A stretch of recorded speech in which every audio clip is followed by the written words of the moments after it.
বলে আমার পরিচয়টা দিই। আমি মুক্তিযোদ্ধা মনোশীলন প্রধান এবং অবসরপ্রাপ্ত warrant officer Bangladesh army service core.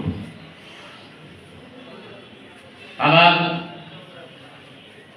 Operation area Kamalpur to Dhaka, Kamalpur, Jamalpur, ট্যাং, জামালপুর ঘাট এবং লঞ্চে আমরা ঢাকা হয়ে ঢাকা পর্যন্ত অপারেশন করেছি।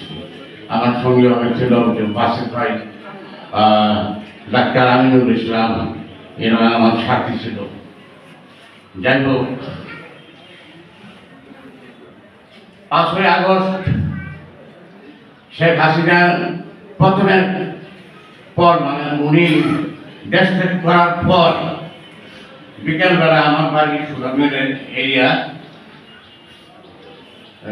সন্ধ্যার সময় দেখলাম যে কিছু শৃঙ্খল জনতা ছাত্রলীগের অফিসটা ভাঙচুর করলো, শেখ মুজিবের ফটো ভাঙচুর করলো, শেখ হাসিনার ফটো ভাঙচুর করলো।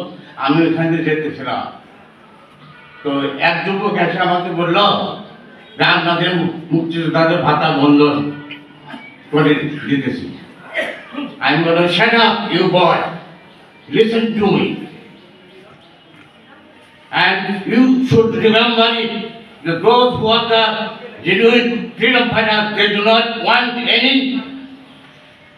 state facility from the government, and they do not take part any subversive any state, and they do not any political activities.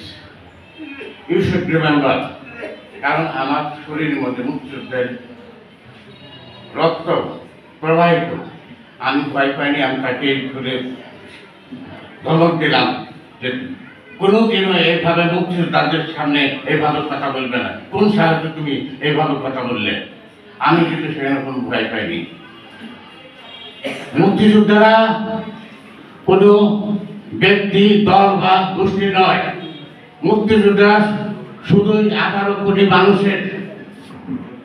মুক্তিযোদ্ধারা প্রেসিডেন্ট আব্রাহাম লিঙ্কনের মতবাদ অনুসারে চলে। আব্রাহাম লিঙ্কন উনি তার মতবাদে বলে গেছেন, government of the people, by the people, for the পিপুল।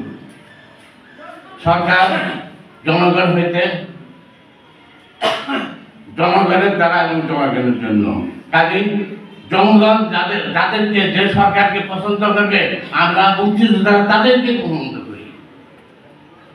অতএব আমি বর্তমান যারা সরকারের কর্মচারী কর্মকর্তাবৃন্দ রয়েছেন, তাদের মাধ্যমে আমি প্রধান উপদেষ্টার কাছে অনুরোধ জানাতে চাই যে মুক্তিযোদ্ধাদেরকে সর্বোচ্চ সম্মান আপনারা দিবেন এবং মুক্তিযোদ্ধাদের সর্বোচ্চ নিরাপত্তা প্রদান করবেন।